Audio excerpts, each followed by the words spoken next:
Alright, so I'm going to make one more video here just to go over some questions that people had from the first one. Do this before we move on to part 2. When I said I like to bend the PCM connector this way and mount the PCM upside down, that doesn't mean that you have to do it that way. I just think that the bend works out a little better this way.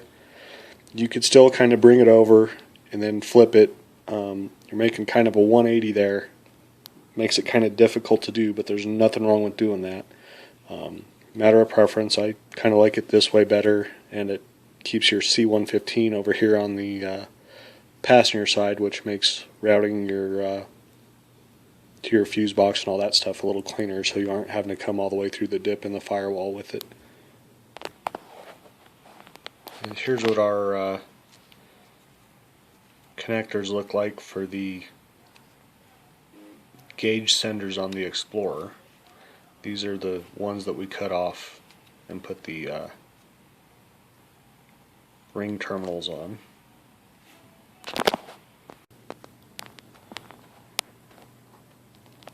Also on your gauge wiring, we have this red with a white stripe here, single wire, and we have this green with a white stripe here, single wire. These are for your gauges. If you want, you can completely remove these. Matter of preference again. I kind of like it all in one harness, kind of a cleaner look.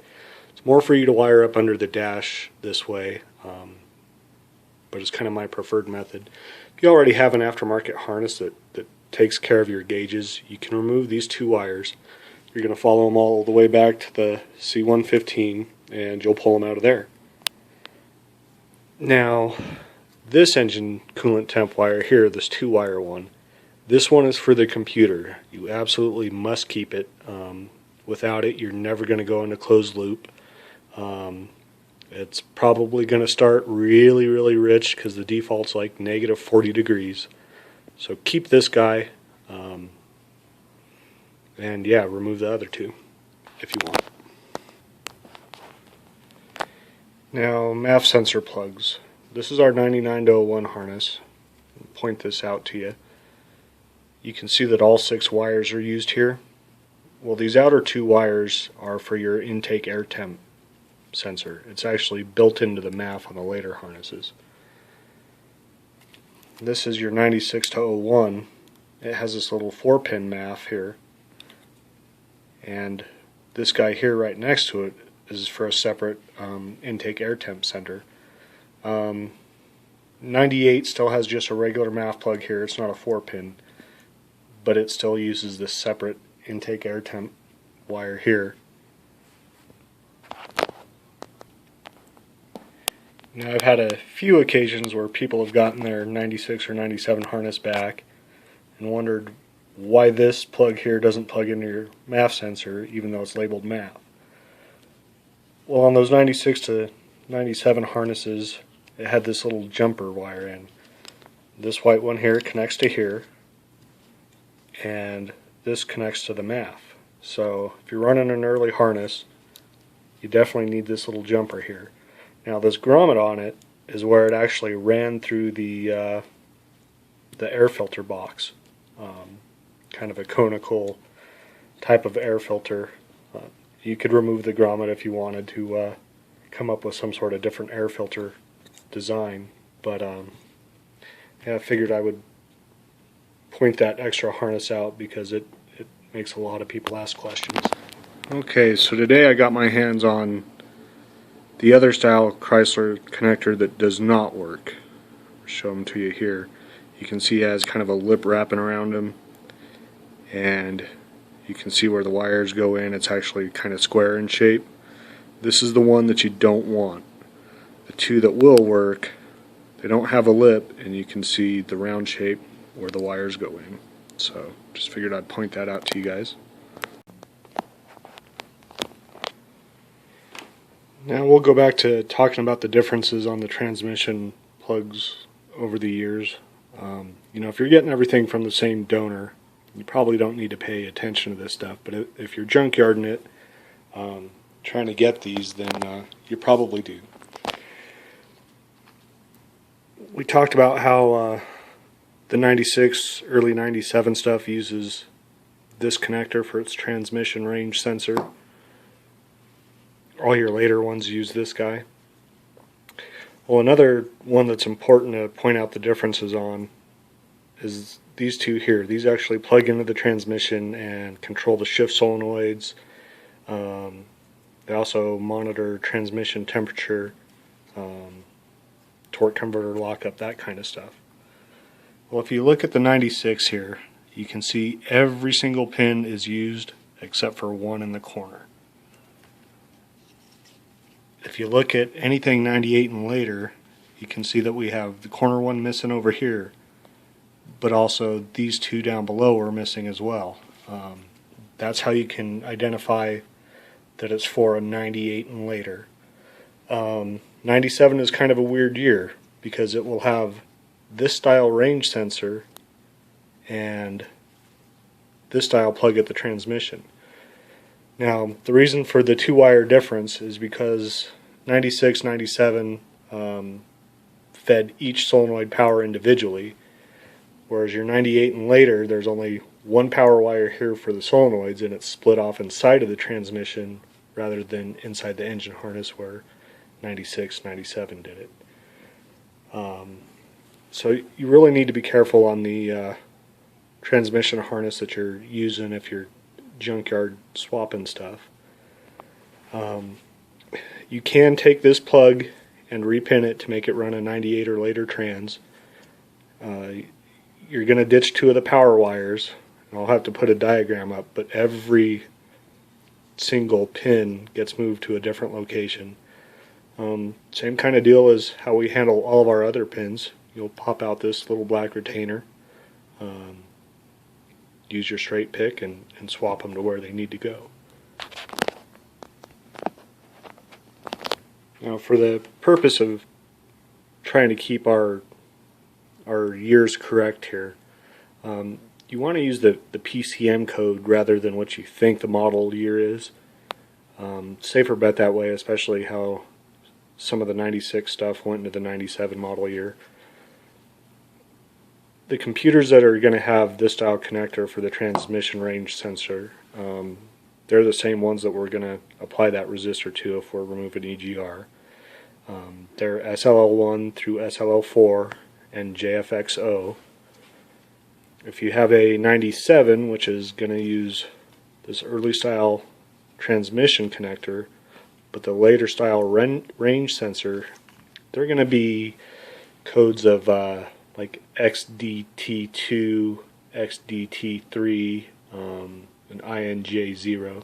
There's going to be a couple more in there. I'll probably post that info online. Your 98 stuff, which is going to use the same transmission harness as the 99 to 01. Most common code for it is NRT1. I also see some PCC1, EDS1 out there. There are actually a ton more codes for 98. I'll have to post them up, but the others aren't very common. And all your 99 to 01 stuff is going to be like EQE1 through EQE4. I don't think there's any others. Haven't seen any yet, but I'll try and put together a full list later. Okay, so I got a 99 harness apart here on the table, and I figure now's a good time to show you guys the splices. Here's this orange splice. All harnesses are going to have this one. You can see we have 2 wires up here. We have 3 wires down here. These 3 wires you removed from the transmission plug that went to the O2 sensors. Up here, one of these came from signal return for the computer. The other one feeds over and comes down to our other oxygen sensor.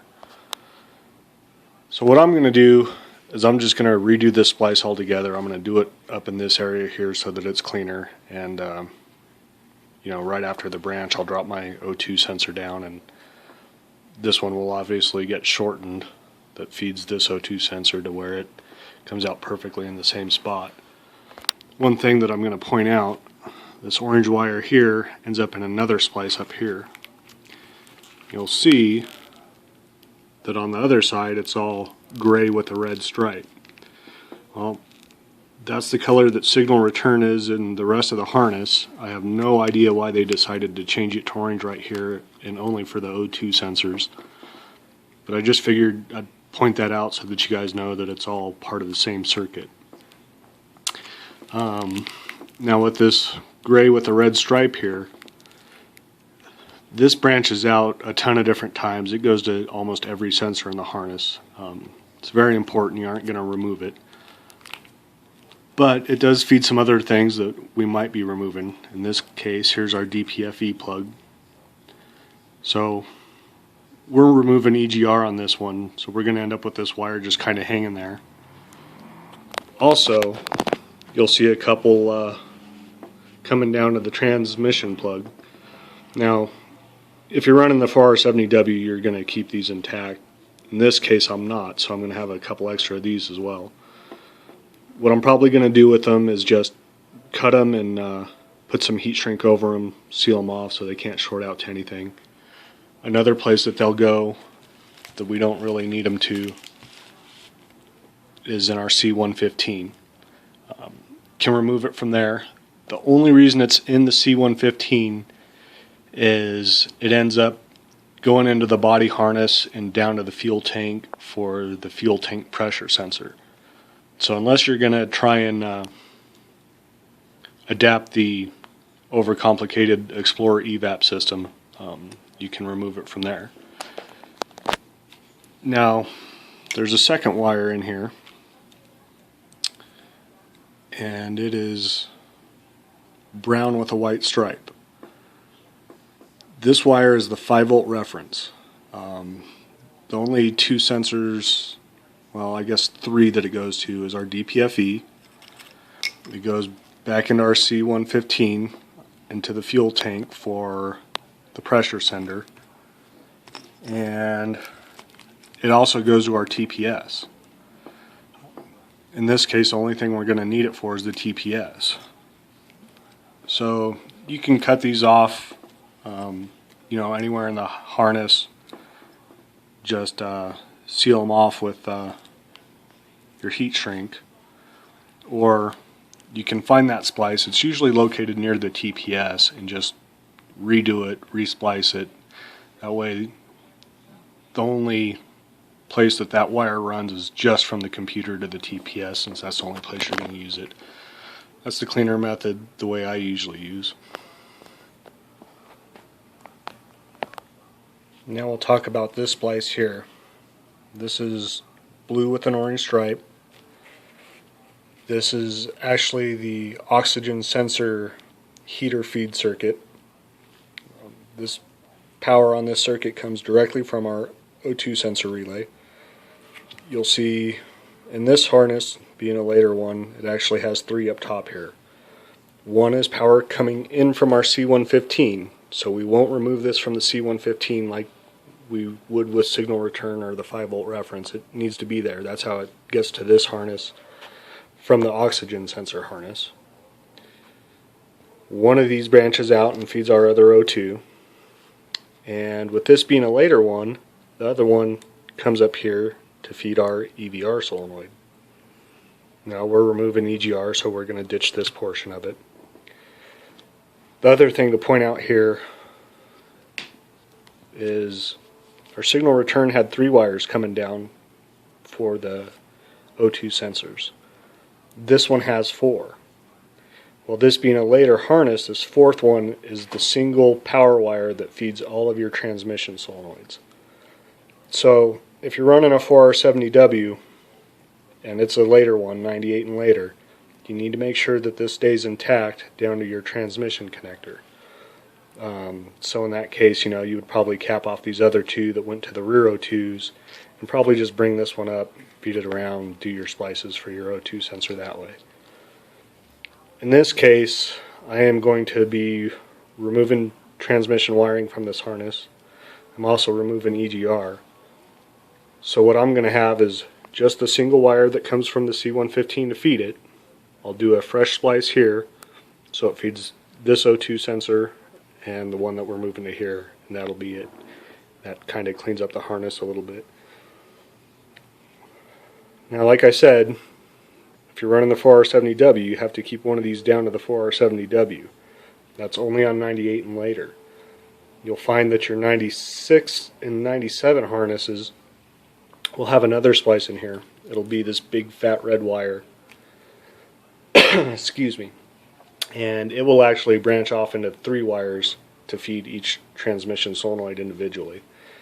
The only reason I really mention that is because, you know, if you're removing the 4R70W wiring from a 96 to 97, you're going to be removing, you know, those 3 extra red wires that come down.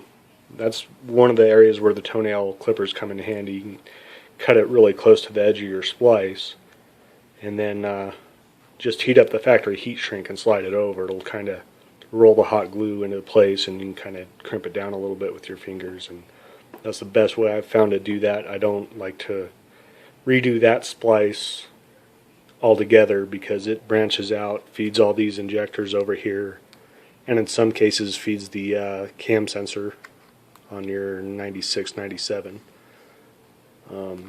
That's another thing to point out. This circuit here, our O2 heater feed, I believe on the 98 model year only, will feed power to the cam sensor. So you may have another one coming up in here, just to be aware of. So yeah, just all you're going to really remove it from is your 2 rear O2s, possibly your EVR, and your transmission if you are not running the 4R70W. Alright, so to show you guys kind of how I clean these splices up, I've already removed all my transmission wiring. So all that we're going to have down here is the 102 sensor plug. So I've redone our signal return up here. I actually ended up with one of the gray and reds that wasn't used here. So I went ahead and took him with the orange, put him in the same butt connector, soldered it all up. Got one feed feeding this O2 sensor, the other feed feeding this sensor. Kind of same thing here. This is the heater circuit feed. I just removed all the extra stuff that it was feeding. Remember, it also fed the EVR solenoid on this year, so that's been removed, and it's just the feed wire from the C115 into our 2 O2 sensors now. Now up here farther in the big signal return splice, there was another wire that I wasn't going to use, so all I've done was cut it off, added heat shrink, and then kind of pinched it off before it had a chance to cool down, and it's capped off. I'm not going to short out on anything. I'll tuck it neatly away before I wrap the harness. Now, kind of unusual, but I have seen it before. This one actually has signal return splice up here as well, way up by our PCM connector. A couple of these ran down to the transmission. I've only seen this in some of the later harnesses, but I went ahead and got rid of them, the ones that weren't used, and then just kind of capped it off with our heat shrink and pinched it closed. And that's really all there is to it. Oh yeah, our 5-volt reference for our TPS. Remember, this had 2 more wires coming out. One went to the EGR sensor. We'll go to DPFE on the later ones, or the pintle position sensor if you have an early one. All I did was cut this at the splice, cut the 2 wires out that weren't needed. You can see I put my own butt connector and solder in there again and did the heat shrink thing. Also pulled it back while we're at it so that we can have plenty of room to make it up on top of that EGR elbow.